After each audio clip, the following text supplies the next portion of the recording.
Ecosystems provide vital services for human well-being, provisioning and regulation among them. Biodiversity, the variation of life within species, across ecosystems, determines to an important extent how well ecosystems perform, and therefore how well they provide vital services for humanity. There was a long-standing hunch that a greater degree of biodiversity, more genetic variation within species, a richer web of species in a food chain or in a given ecosystem would raise the performance of ecosystems. And over the last 20 years, ecologists have been making valiant efforts to understand the linkage of biodiversity to ecosystem functioning. Their conclusion is a very strong one, and that is that biodiversity, biological diversity, raises the performance of ecosystems in valuable ways. And when biodiversity is under threat, at any level of organization, less genetic variation within a species, less variation of the range of species, less favorable interaction across ecosystems. When biodiversity is a threat, ecosystem functions are degraded. Let me give just a few examples of what has been found as reported recently in some overviews of this linkage from biodiversity to ecosystem functions. Consider provisioning, for example, the way that ecosystems provide food or fiber for human needs. One thing that's found is that crop yields are higher in farm systems that have a higher biodiversity. This is a very big deal because a lot of the industrial food production is monoculture. One kind of crop grown massively on a farm rather than a high biodiverse farming system. And even within that one crop, whether it's rice or wheat or maize or some other crop, it's one seed variety, perhaps industrially manufactured. And so what's happening is that the biodiversity of our farm systems is shrinking. And one of the findings is that this is making our farm systems less productive. Yields actually go down.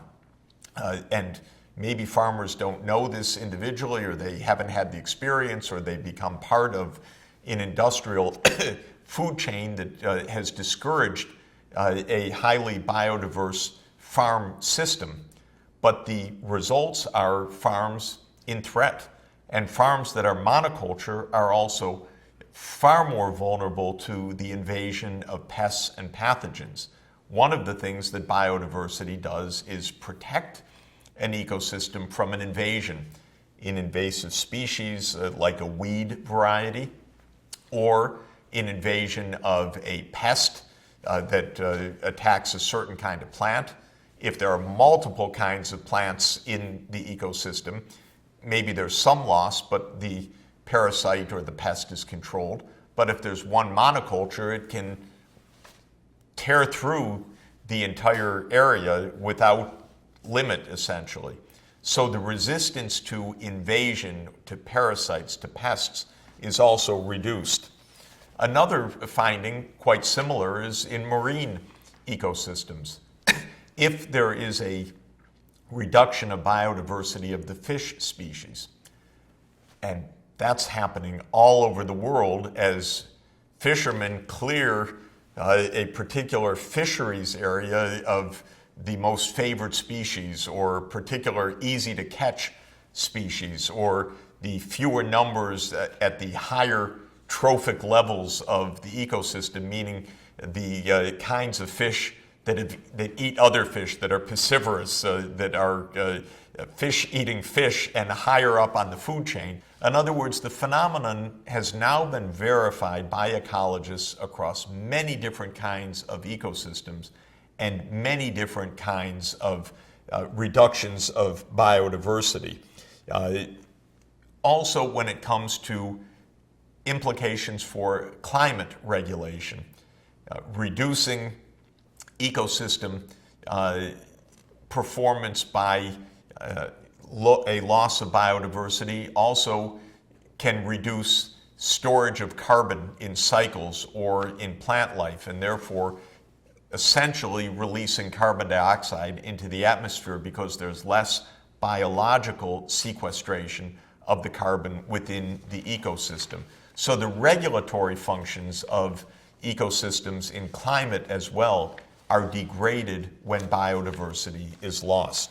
Now, that's all pretty bad news. And the reason it's bad news is that in ecosystem after ecosystem, biodiversity is at massive threat.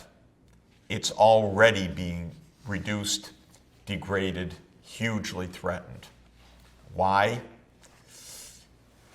For so many reasons that it's going to be extraordinarily difficult to bring under control. A summary, perhaps, that's useful is to look at a map of the world that was prepared by my colleagues at the Earth Institute a number of years ago called the Human Footprint Map. What my colleagues did was to take a number of indicators, for example, population density, land use change, infrastructure coverage, railroads, roads, other human changes, aggregate them, weight them in an index, and then for each small part of the world, kilometer by kilometer, ask how big is the human influence, the human footprint in this part of the world. And they came up with a map that looks like this. The darker the red, the stronger is the human footprint.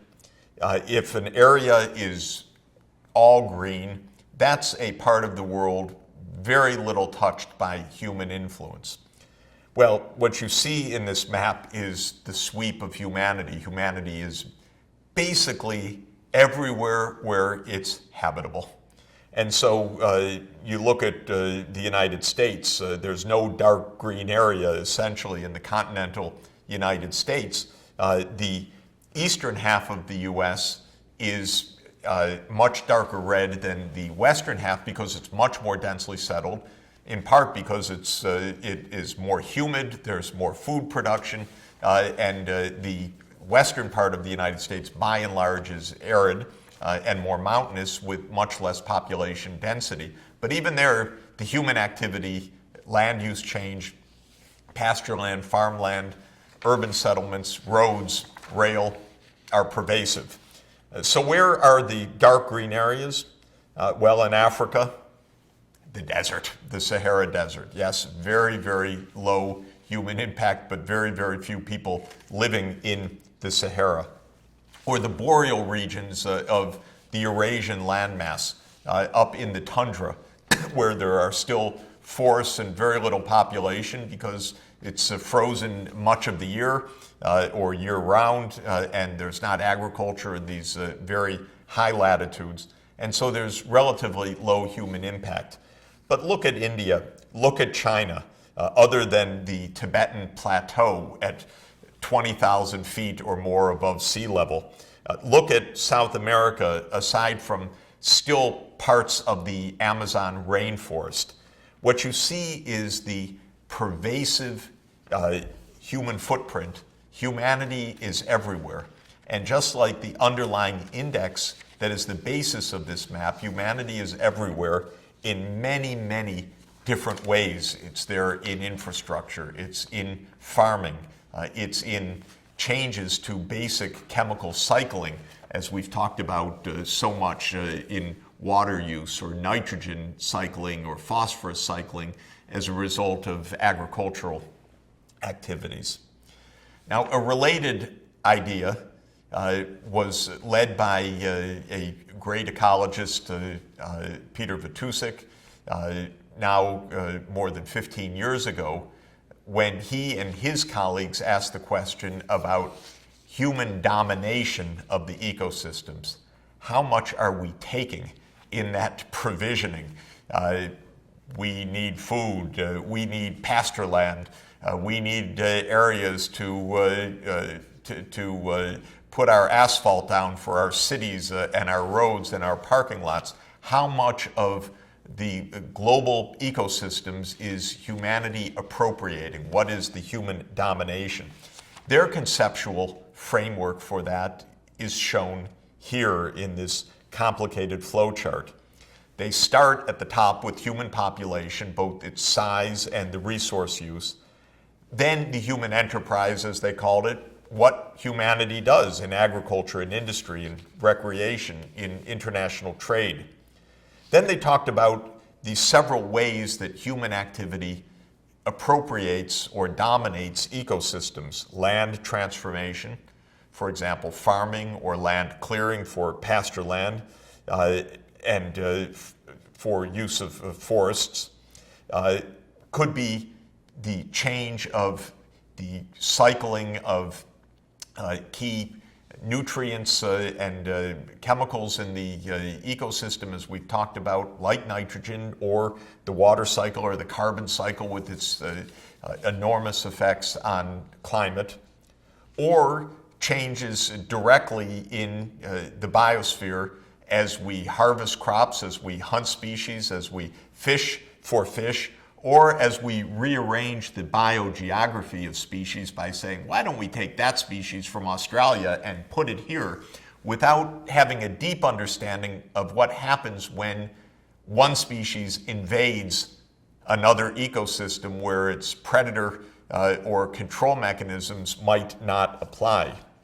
And all of this, if you go down the flow chart, changes the climate system, for example, through the greenhouse gases of carbon dioxide, methane, and nitrous oxide, and leads to a loss of biological diversity, which is our main focus right now. So what Professor Vitousek and his colleagues did was to try to assess how big is the human domination of ecosystems by several fascinating metrics.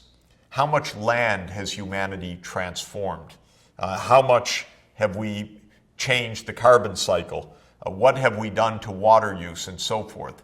Their conclusion revealed the massive extent of human impacts across all of these dimensions. Land area, 50% of the total net primary production through photosynthesis on the planet is for us. That's a pretty voracious species. We are grabbing and have grabbed land area, whether it's the pastures, the forest, the arable land, and said, okay, to the other species, we'll take that. Thank you. That will be our pasture.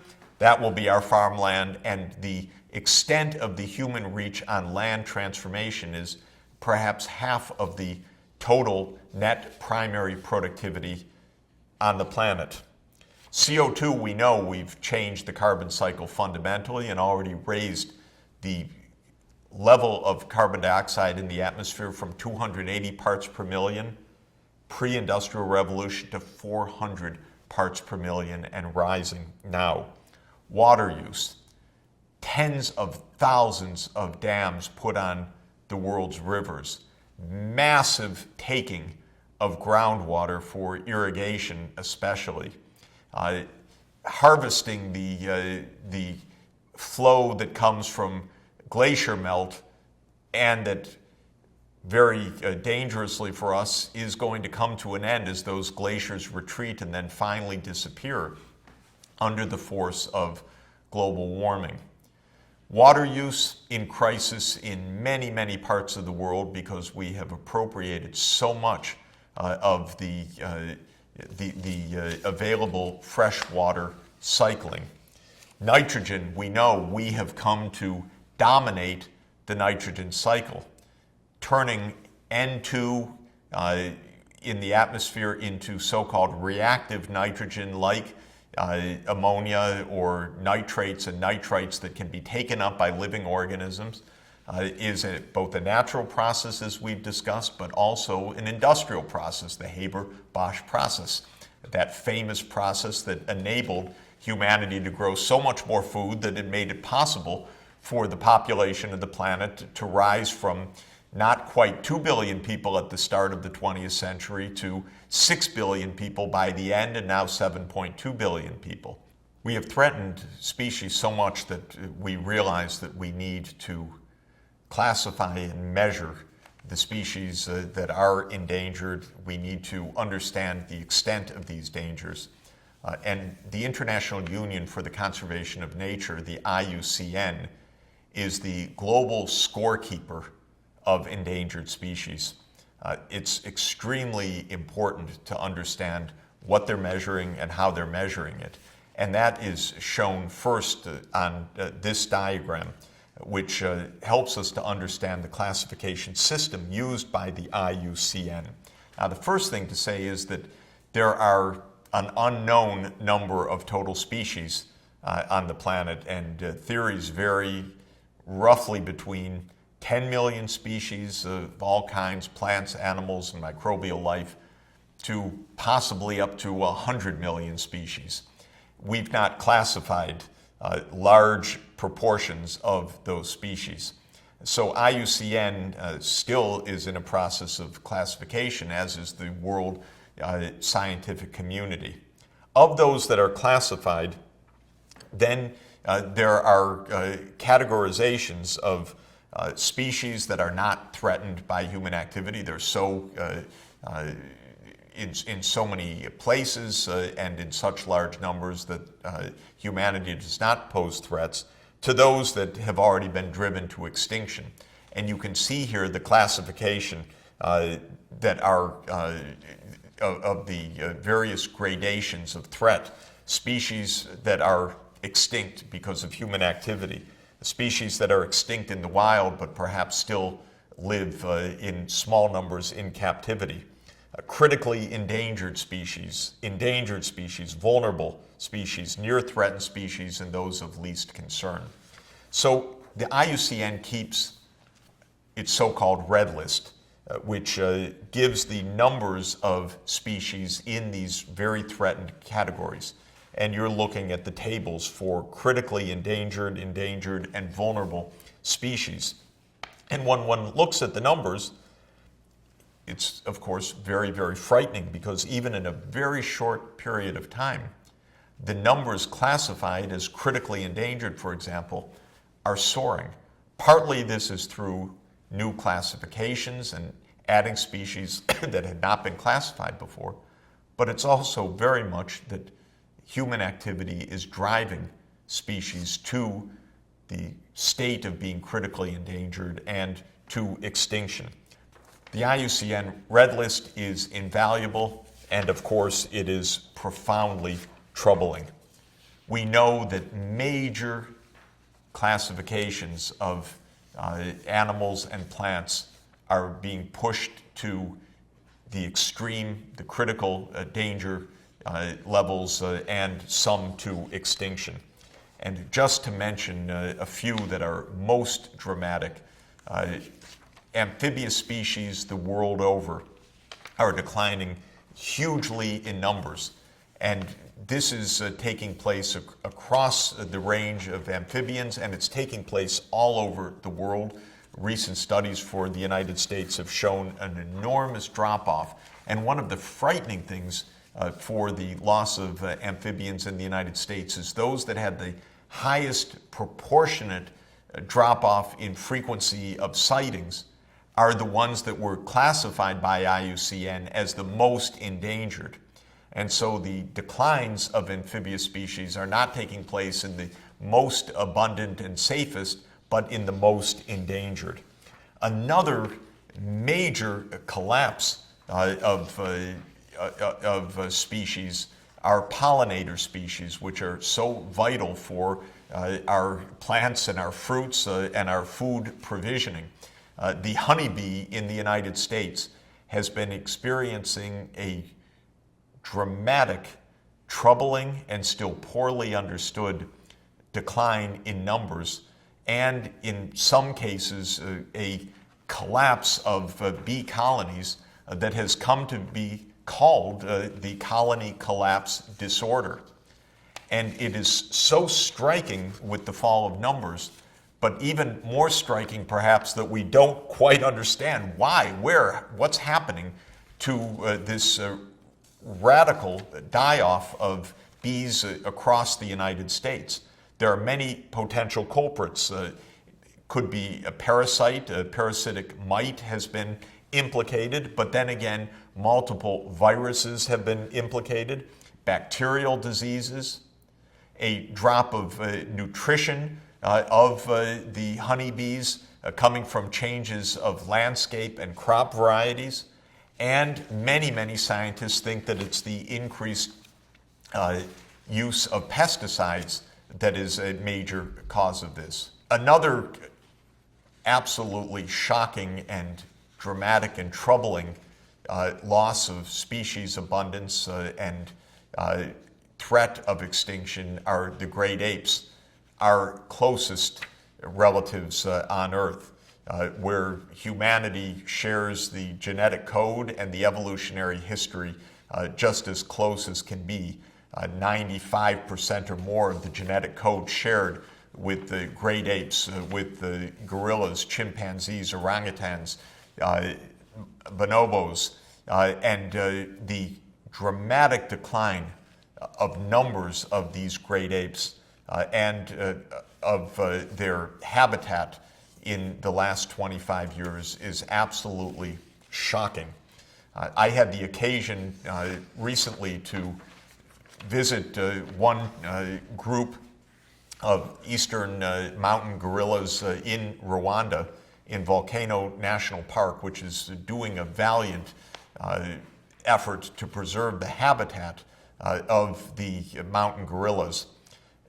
It's, of course, an incredible experience to be together with the gorilla group and to see them in the wild.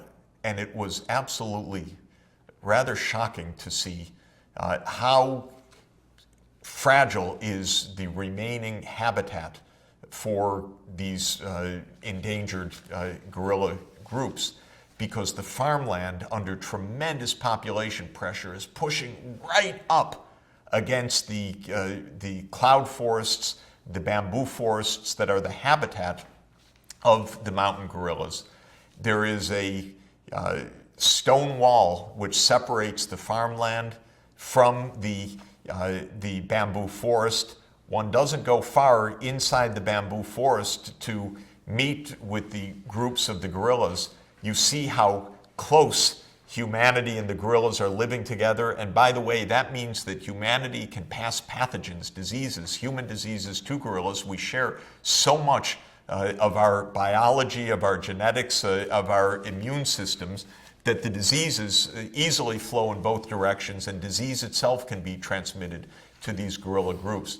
Well, it was breathtaking to be together with a mountain gorilla family and a mountain group in the wild, but it was absolutely shocking to see how humanity has pressed against the remaining habitat for this species, one of the closest relatives that we have, and how fragile is that distance now that is their margin of survival on the planet. These pressures are coming in all directions. They are causing huge risks to biodiversity. The risks to biodiversity are causing huge losses of ecosystem functions, and we have to understand now what we can do about it.